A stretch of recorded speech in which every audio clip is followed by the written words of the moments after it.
عمران خان کو نیوٹرل ہونا بھی اچھا نہیں لگ رہا ہے. وہ کہتے ہیں کہ نیوٹرل نہیں ہونا چاہیے, مجھے زبردستی بٹھاؤ, سارے میرے ماتحت رہو میرے سامنے. اور عمران تو اس طرح ایک ذہنی مریض شخص ہے کہ وہ اپنے پارٹی کو بھی نہیں مانتا ہے. میں نے اس دن بھی ایک تقریر میں کہا ہے کہ عمران خان اس طرح نہ ہو کہ آئندہ الیکشن ہو, کہتا ہے کہ اقلیت والے میں بھی عمران خان کا نام لکھ لیں اور دوسرے خواتین میں بھی عمران خان کا نام لکھ لے. وہ تو اپنے نام کے علاوہ کوئی دوسرا نام مانتا ہی نہیں. ابھی اس کو 10 جگہوں سے لڑنا اور 20 جب آپ کی پارٹی ہے, آپ کے لوگ ہیں, تو آپ کو کیا ضرورت ہے؟ تو وہ تو اپنے نام کے علاوہ نہ کسی کی مشاورت مانتا ہے نہ کسی کو مانتا ہے. اور ابھی اس نے جو کام شروع کیے وہ صرف اپنی پارٹی کے خلاف, بقایا سارے باتیں ختم ہو گئے. تو جس طرح معیشت کی تباہ کرنے کی کوشش کی, جس طرح اداروں کی, وہ تو اللہ نے خیر کیا. ابھی اس کی باری اپنے کارکنوں کو تباہ کرنے اور پارٹی کی اس پر لگا ہوا ہے. اس میں اس کو ضرور کامیابی ہوگی اور وہ کام کر رہے ٹھیک ٹھاک. میں یہ بات کروں گا کہ اس کی جو ویکسین ہے, اس کینسر جو عمران خان کرونا سے بھی خطرناک ہے پاکستان کے لیے, تو اس کے جو ویکسین ہے اس وائرس کی, عمران خان وائرس کی, وہ نواز شریف صاحب کے ساتھ ہے. اس نے اس کے لیے ایک ڈوز لگا کے کام کر کے دکھا دیا, اور انشاءاللہ تعالی جب دوسرا ڈوز لگا کے تو سب کچھ انشاءاللہ تعالی ٹھیک ہو جائے. تو میں کہتا ہوں کہ قوم کے لیے خوشخبری کا یہ ہفتہ ہے, مبارکباد کا یہ ہفتہ ہے, اور اس چیز کا ہے کہ جو جھوٹ اور سچ کو ثابت کرنے کا ہے کہ اس ملک میں جھوٹا کون ہے اور سچا کون ہے, کس کا بیانیہ کس حد تک ٹھیک ہے اور کس حد تک اس پر کڑا ہے. سب سے پہلے تو جو عمران کی ایک بیانیہ بنایا تھا, پتہ نہیں ایک صرف اپنے کوئی بیرونی دنیا میں بیٹھ کر, کوئی اندر بیٹھ کر, کوئی ایک اس طرح سازشی ٹیم ہے, اور وہ سازش والوں کا کام بھی ہے کہ اس طرح جھوٹے بیانیے بنا کے اور قوم کو گمراہ کرے. تو اگر میں بہت لمبا آگے نہیں جانا چاہتا ہوں, وہی سے ہم شروع کریں اس سائفر سے اور اس بیانیہ سے کہ امریکہ نے میرے خلاف سازش کی اور اس طرح مراسلہ بھیجا اور تمام لوگ ایک سائڈ ہو گئے اور مجھے پھر گورنمنٹ سے الگ کر دیا. تو اسی پر پوری قوم کو گمراہ کرنے کی بھرپور کوشش کی, اور ہماری بدقسمتی رہی کہ ٹائم آ جائے گا کہ ان لوگوں کو بھی احساس ہو جائے گا کہ یہ بندہ واقعی انٹرنیشنل جھوٹا اور مکاری شخص ہے, اور بہت سے لوگوں نے اس پر یقین بھی کر دیا جو آپ دیکھ رہے. تو اس کو قوم کو گمراہ کیا, اور خود پھر اس کی جو اس کا ہمیشہ عادت رہا ہے کہ یو ٹرن میں اکثر کہتا ہوں کہ اس کو یو ٹرن کی یونیورسٹی کھلنی چاہیے تھی, اور پھر بھی میں کہتا ہوں کہ کھلنی چاہیے کہ وہ سارا جھوٹ اور یو ٹرن کا ماہر بندہ ہے. تو اسی پر بھی یو ٹرن لے لیا آپ کے سامنے. پھر کہتا ہے کہ امریکہ سے اچھے تعلقات رکھنا چاہتا ہوں, ان سے معافیا بھی مانگی, اور یہ کہا بھی کہ وہ بات ختم ہو گئی. اتنی قوم کو گمراہ کیا تو اس کا کون جواب دے گا کہ ابھی آپ کہتے ہیں کہ بات ختم ہو گئی اور وہ بات ابھی اس کی بات نہ کرے, اور ہم اچھے تعلقات امریکہ کے ساتھ رکھنا چاہتے. تو اس طرح گمراہ کرنا اتنی افسوس کی بات ہے. دوسری طرف پھر وہی دھرنے اور چڑھائی اور یہ باتیں کرتے رہے اسلام آباد کو اور استعفے لینے کی. درمیان میں ایک نیا چیز نکالا, اور وہ اس حد تک چلا گیا کہ یہ ہم سب کی یہ ڈیمانڈ, سب سے پہلے ہمارے لیڈر میاں محمد نواز شریف کی یہ ڈیمانڈ کہ اسٹیبلشمنٹ کو نیوٹرل ہونا چاہیے, سیاست میں مداخلت نہیں ہونی چاہیے, اور کسی کے ساتھ کسی کو گرانا اور کسی کو لانے کا کام نہیں کر لینا چاہیے. تو جب وہی بات ہو گئی, اور اس کی مثال خود میں عمران خان سے یہ سوال کرنا چاہتا ہوں کہ ابھی جو ضمنی الیکشن ہوئے اور آپ جیت گئے, اگر اسٹیبلشمنٹ آپ کی مخالفت کرتا, وہ ہم نے دیکھا ہے کہ جب مخالفت کرتے کس طرح ہوتا ہے, تو اگر آپ کی مخالفت کرتا تو آپ کس طرح جیت جاتے. یہ تو بڑی اسٹیبلشمنٹ اداروں کی آپ بات کرتے, کسی ایک میجر کی ڈیوٹی لگاتے اور آپ کی مخالفت میں لگ جاتے, تو آپ دیکھتے کہ آپ کس طرح جیت جاتے. اور وہی الیکشن کمیشن جس کو پچھلے دور میں جس طرح استعمال ہوا, اگر وہی الیکشن کمیشن آپ کی مخالفت کرتا تو پھر آپ کس طرح جیت سکتے تھے.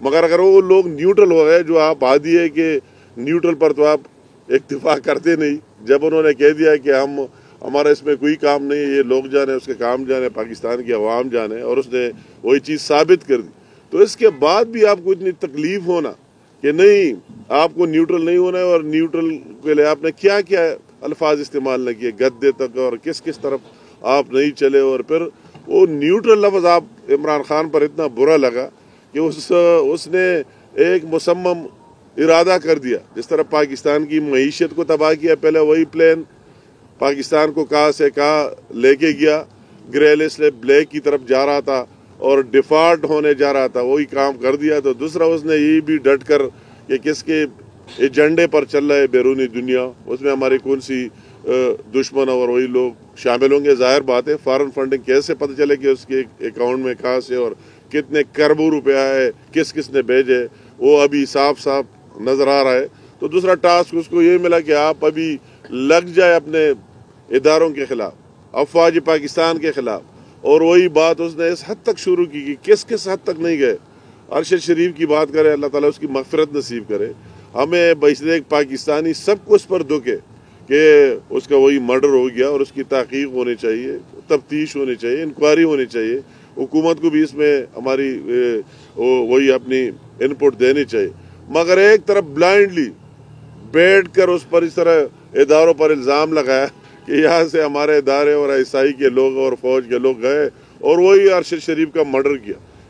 یار خدا کے لیے یا پاکستان میں کم بولتے، ارشد شریف کا نام تو میں اس کی ابھی وہ فوت ہو چکا ہے، بات نہیں کرنی چاہیے، ہم اس کے لیے احترام رکھتے، مگر تب ہمیں یہ پتہ چلا کہ یہ بھی صحافی ہے کہ جس نے مراد سعید کے ساتھ میرے ذاتی طور پر ایک گھنٹہ ایک پروگرام کیا جوٹ پر مبنی۔ پھر مجھے پتہ لگا، میں ٹریس کر رہا تھا کہ RY کے کون سا صحافی ہے، ارشد شریف صاحب ہے۔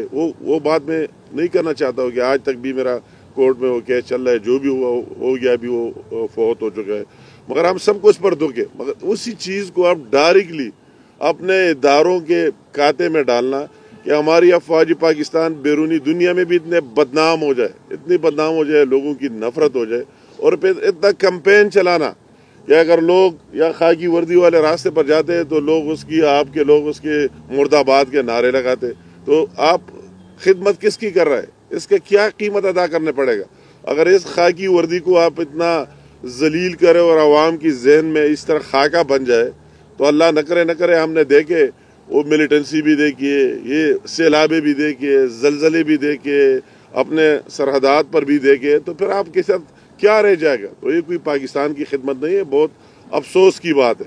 تو میں کہتا ہوں کہ سب سے پہلے عمران کی یہ ڈیمانڈ ہمیں سمجھ میں نہیں آئی کہ اس کے 2 ڈیمانڈ تھے کہ میں پریشر ڈیولپ کروں گا، کہ یہ کروں گا وہ کروں گا۔ اس کے سمپل 2 ڈیمانڈ تھے۔ کیا ڈیمانڈ ہے؟ کہ سب سے پہلے تو میں جو آرمی چیف لگانا چاہتا ہوں پاکستان میں وہی آرمی چیف ہوگا۔ تو آپ گاجرے مولیے، آپ کے جب آپ پرائم منسٹر ہی نہیں ہے، پاکستان کا اپنا ایک آئین ہے اور قانون ہے، اس آئین اور قانون کے تحت یا فیصلے ہوتے ہیں، اس کا اختیار پرائم منسٹر آف پاکستان کے ساتھ ہے۔ تو آپ کون ہے کہ آپ نام دیتے کہ یہ نام لگانا چاہتا ہو، یہ نام نہیں لگانا چاہتا ہو؟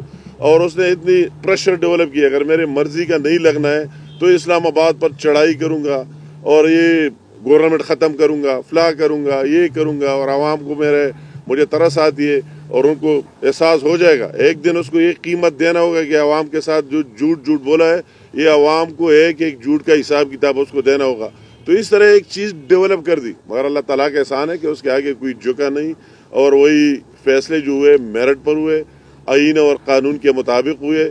تو وہی اس کی ہوا تو وہی اسی دن نکل گئی، اس کے ٹائر پینچر نہیں، عمران خان کے گاڑی کی ٹائر برسٹ ہو گئے اسی دن کے۔ وہی جو بھی فیصلہ ہوا، جو اس کی سوچ ہے، وہ ہم گمان میں نہیں تھا کہ آپ کون ہے، آپ سے پوچھنے والے ہی۔ پاکستان کا اپنا آئین ہے، اپنا قانون ہے، اس کے مطابق فیصلے ہوں گے، اور بہت اچھے فیصلے ہوئے، سینیارٹی پر ہوئے، میرٹ پر ہوئے۔ تو اسی دن اس کی وہی ہوا تو نکل گئی۔ پھر اس کے ساتھ یہ لگنا کتنی دکھ کی بات ہے کہ پھر دوبارہ الیکشن پہلے کرائے، دوسری کرائے، اسلام آباد جاؤں گا، استعفیٰ لے کر آؤں گا۔ کس طرح یہ لوگوں کے ساتھ آپ ظلم کر رہے ہیں، ان جوانوں کے ساتھ ظلم کر رہے، عوام کے ساتھ ظلم کر رہے، ان کو جھوٹ بول رہے، جھوٹ پر جھوٹ بول رہے۔ تو جب آپ نے یہ کہہ دیا کہ آپ استعفیٰ لینا ہے، کسی کو سمجھ نہیں کہ استعفیٰ کیوں لینا، کس مقصد کے لیے لینا ہے، وہی آپ بتاؤ۔ مگر آخر میں آپ کا وہی اس ڈرامے کا بھی کل رات وہی ڈراپ سین ہو گیا، لوگوں نے دیکھ لیا کہ جس طرح آپ پہلے سے یو ٹرن کے ماہر ہیں، اسی پر بھی یو ٹرن لے لیا اور استعفیٰ کے لیے گئے کہ استعفیٰ لاؤں گا، خود اپنے استعفوں کا اعلان کر دیا، اور وہ بھی جھوٹ بول دیا۔ تو اس طرح ایک یو ٹرن کے ماہر شخص، اس طرح جھوٹے شخص، تو اس کے آگے وہ بھی آپ نے جھوٹ بول دیا. مجھے یقین ہے اگر عمران خان اتنا اس چیز میں مخلص تھا انتخابات میں، تو اس کی مرکز میں بھی گورنمنٹ تھی، اس کے صوبوں میں بھی گورنمنٹ تھی، وہ تو کسی وقت اسمبلی کو ڈیزالو کر سکتا تھا.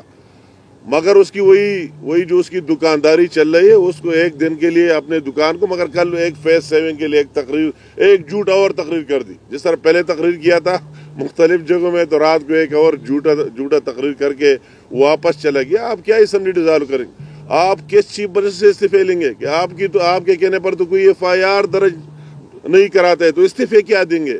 آپ کے کہنے پر تو ایک اخروٹ نہیں ٹوٹتا ہے، تو اسمبلی کیا ٹوٹیں گے؟ مگر وہی اپنے لوگوں کو گمراہ کرنے کے لیے آپ بیانات دے رہے کہ یہ کروں گا وہ کروں گا. مگر ہماری سوال اب یہ ہے، بینگ اے پاکستانی، میرا یہ سوال ہے کہ اگر آپ نے اتنے جھوٹ کے لیے آپ کو آنا تھا، تو جتنے اربوں روپے خرچ ہوئے، میرے صوبے KPK کے خرچ ہوئے.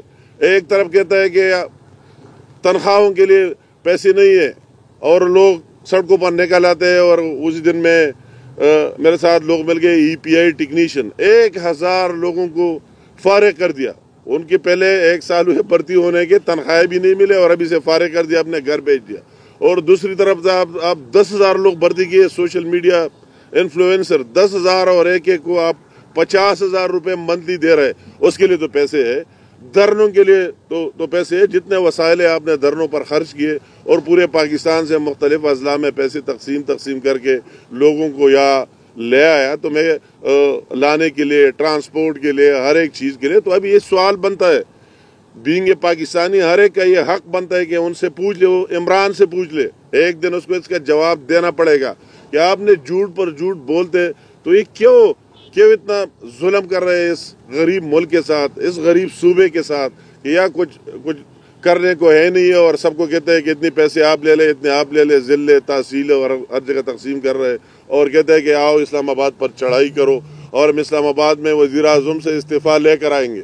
آپ سارے کو اتنے جذباتی کر کے کہ سارے آ جائے، اور وہی جا کر ان سے استعفیٰ لے کر آئیں گے. اور ہمارے پختون لوگ وہی بھی کل بھی اس کی تعداد تھی، تو ہم تو سارے جذباتی لوگ ہیں. تو ہم نے کہا چلو یار، بس یہ کہتا ہے جاؤ یہ استعفیٰ لے کے گیا، تو رات کو بالکل ٹس ہو گیا، نہ استعفیٰ اور نہ کوئی بات اعلان کر دیا، اپنے استعفوں کو واپس آ گئے. تو میں کہتا ہوں کہ اس طرح میں تو یہ بالکل دل سے بات کرتا ہوں. سیاسی اختلافات اپنی جگہ، مگر میں یہ کہتا ہوں وثوق سے کہ عمران خان ذہنی مریض ہے، اور پوری قوم کو ذہنی مریض بنانے کے کوشش میں لگا ہوا ہے. اس کی تو بالکل، اس پر تو میں یہ بات ہر جگہ کہنی چاہیے کہ ایک بندے کا ایجنڈا کیا ہے، انٹرسٹ کیا ہے، اور کہتے ہیں کہ اس صوبے سے تو آپ ایک دن کے لیے نہیں تیار. یہاں سے سارے خرچے آپ کو یہاں سے ملتے، ہیلی کاپٹر ہمارے یوز کر رہے، دوسرے وسائل ہمارے یوز کر رہے، اور وہی سے جب آپ پر FIR کٹ جائے تو یا چپ کے آتے سیم ہاؤس میں آپ رہتے. تو آپ تو ایک دن کے لیے، اور آپ کا مانے گا کون؟ تو یہ بھی ایک ڈرامہ رچا ہے. تو ایک قوم، ہم سارے بیشتر قوم، یہ حق ہمارا ہے کہ اس سے پوچھ لے کہ یہ آپ کا مقصد کیا، آپ کا مشن کیا، کس بات پر آپ ڈٹ کر رہے، کون سا بیانیہ آپ کا ٹھیک ہے، کون سا بیانیہ آپ کا غلط ہے. اس جھوٹ اور اس کے پیچھے قوم کو تب تک گمراہ کریں گے. تو وہ الیکشن بھی اپنے ٹائم پر ہوں گے، اللہ تعالیٰ کا احسان ہے. اور ابھی اس کے وہی جو ہوا ہے وہ نکل گئی دونوں باتوں کی، اس کی جو 2 باتیں تھے، دونوں باتوں کی وہی ہوا اس کی نکل چکی ہے. اور جن لوگوں نے اس کے پہلے استعفے دیے، وہ تو بار آتا ہے، درخواست دے رہا ہے عدالتوں میں پیش ہو رہا ہے کہ ہم نے دیے ہی نہیں ہے. تو آپ کے کہنے پر کون عمل کرتا ہے کہ یا اور لوگ کوئی ریزائن دیں گے اور ڈیزولوشن ہوگا؟ کچھ ہی نہیں ہوگا. یہ نظام آگے چلے گا جس طرح مرکز میں چل رہا ہے، یا صوبوں میں بھی چلے گا انشاءاللہ تعالی، اور آپ سے اور آپ کی ان پٹ سے بہتر چلے گا. اپنے سیاست کو زندہ کرنے کے لیے آپ جو بھی بات کریں، حرم شریف میں مرد آباد کے نعرے لگائے، دوسرے کرے، اپنے اداروں کو تباہ کر دے، ان کے خلاف الزامات لگائے، اپنے پارٹی ورکروں، میں تو کہتا ہوں اس نے معیشت کو تباہ کیا، اس نے اپنے اداروں کی تباہی کے پیچھے لگ گیا، اور اب یہ اپنے کارکنان کی تباہی کے پیچھے لگے. اپنے کارکنان کو جھوٹ بول کے ان کو بھی تباہ کر رہا ہے کہ کوئی آپ میں سے کوئی ان کے کارکنان سے سوال کرے گا کہ کہ یار آپ کے لیڈر نے یہ بولا تھا، آپ نے یہ بولا تھا، اس میں سچ کیا ہے اور فیکٹ کیا ہے. تو یہ اس سے کیا مسائل حل ہوں گے کہ ارلی ہو جائے. ہم تو کہتے ہیں کہ آگے جائے، حکومت کو ایکسٹینشن ملنا چاہیے کہ ایک اچھی سمت پر ڈال دیا ہے. تو یہ ارلی ہونے سے کیا فائدہ ہوگا؟ ابھی جو میں نے کہا کہ گرے لسٹ سے بلیک کی طرف جا رہا تھا، تو اس حکومت کی محنت سے وائٹ اور پاکستان ڈیفالٹ سے بچ گیا. اور آپ بیرونی، آج بھی میں آپ کے سامنے مخاطب ہوں، ہمارا پرائم منسٹر صاحب ٹرکی میں ہے، کبھی ٹرکی میں، کبھی یو ایس میں، کبھی یو کے میں، کبھی سینٹرل ایشین اسٹیٹ میں، رشیا میں، کدھر وہی جا کے اور پاکستان، سعودی میں، یو اے ای میں پاکستان کا مقدمہ لڑ رہا ہے اور اس کے لیے کچھ لا رہا ہے. اور وہی، مگر یہ چیز جو عمران نے ایک چیز بلڈ کیا تھا، ابھی بہتری آئے گی. میں آپ کو کہتا ہوں، اس نے جو عام لوگوں نیشنلی انٹرنیشنلی ایک چیز بلڈ کیا تھا کہ یہ ہوگا، وہ ہوگا، فلاں ہوگا، وہ ہونے والے باتیں ختم ہو گئے. ابھی یہ حکومت ہوگا، اپنا ٹائم پورا کر دے گا اور 1 پوائنٹ کے پاکستان کی معیشت کی مضبوطی، پاکستان کے اداروں کی وقار بحال کرنا اور ملک کو آگے لے کے جانا، انشاءاللہ تعالی 1 پوائنٹ ہم اسی پر چلیں گے.